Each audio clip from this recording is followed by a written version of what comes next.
The worst might be yet to come, or for Governor Sarah Palin, there could be an epiphany of knowledge, a metaphorical lightning bolt of insight going through her, perhaps at tomorrow's debate. But in our third story in the countdown, no matter what is next, there will always be 6:45 Eastern Daylight Time on Wednesday, October 1st, 2008. The moment CBS News played a tape, a kind of smoking gun of stupidity, during which the Republican vice presidential candidate flatlined. In a segment in which both Mrs. Palin and Senator Biden were asked about Roe v. Wade and other Supreme Court rulings, the governor responded thoughtfully about her opposition, insisting the abortion issue should be left to the states. Then, asked if there is a right to privacy in the Constitution, she answered that she believed there was, and did not seem to even notice when Katie Couric interrupted to note that that right was the, quote, cornerstone of Roe v. Wade. Finally came the question and the answer that erased whatever had remained of Sarah Palin's credibility as a national political figure. What other Supreme Court decisions do you disagree with? Well, let's see. There's, of course, in the great history of America, there have been rulings that there's never going to be absolute consensus by every American, and there are those issues, again, like Roe v. Wade, where I believe are best held on a state level and addressed there. So, you know, going through the history of America, there would be others, but... Can you think of any? Well, I would think of any, again, that could best be dealt with on a more local level. Maybe I would take issue with, but, you know, as a mayor and then as a governor and even as a vice president, if I'm so privileged to serve, wouldn't be in a position of changing those things, but in supporting the law of the land as it reads today. Everywhere like such as. Asked to name a Supreme Court verdict other than Roe v. Wade, she named Roe v. Wade.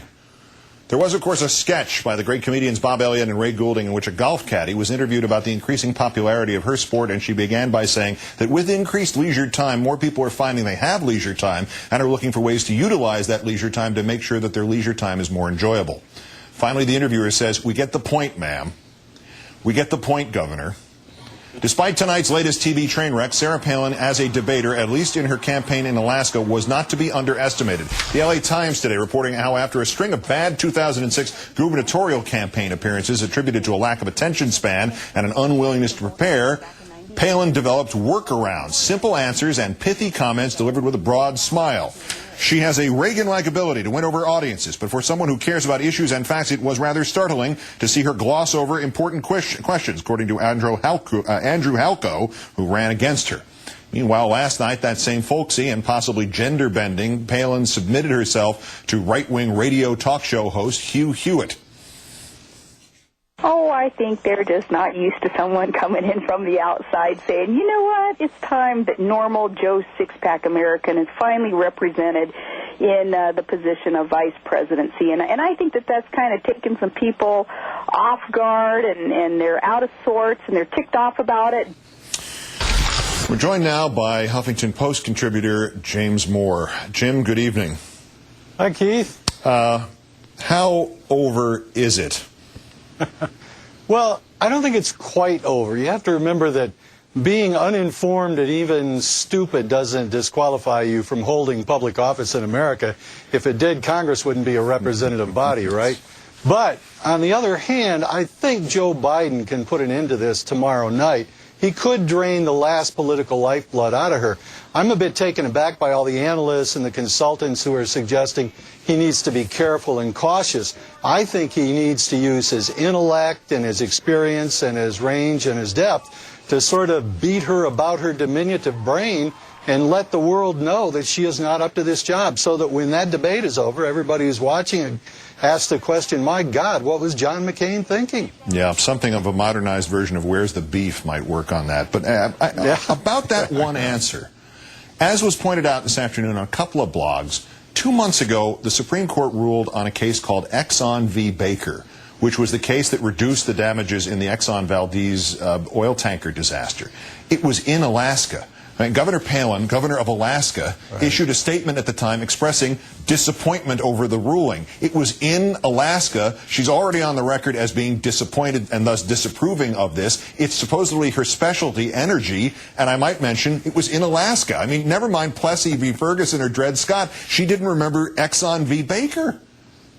So that was in Alaska. Yeah. Huh? So maybe what happened is she was sleeping in her tanning bed and John McCain woke her up and she said, what happened? I mean, I think we're dealing here with someone who is severely incurious and is intellectually incapable, as our current president is. From the first time I heard her struggle to answer a question, my memory was of George W. Bush and him trying to answer questions, and they took him back away from the public and fired him up and trained him a little bit and gave him those so-called glittering answers. But from the beginning, I've always thought of her as sort of George Bush in lip gloss and high heels. I don't think there's much difference between the two, except that George Bush might be smarter.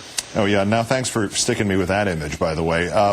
But these local the local debates in Alaska, she was supposed to be terrific. At least she learned how to play it.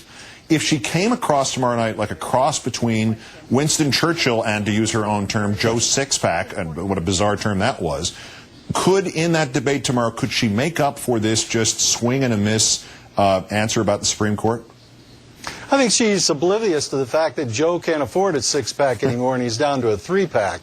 But I don't think that she can do it. What she needs to do is deliver some kind of hybridized rhetoric between Pat Robertson and maybe Rush Limbaugh to fire up the people who are excited about her coming on board in the first place. And she clearly can't do that. And unfortunately for her, even if she could, in a debate, you have to have some depth on issues and substance, and I think that that's going to come out extremely glaringly tomorrow night, that she does not have a clue, and looking across the Bering Strait at Alaska doesn't make you an expert in foreign policy. One last question, Jim. Palin's favorability among women, according to the CBS poll tonight, went from 47% to 30%. Is it really still the case that withdrawing her, I mean, tomorrow morning, before the debate, some pretext of family emergency, something that looked real good and absolutely necessary and unavoidable, would that not be less damaging than the prospect that she goes out there tomorrow and costs the Republican ticket 10 points in any chance of election?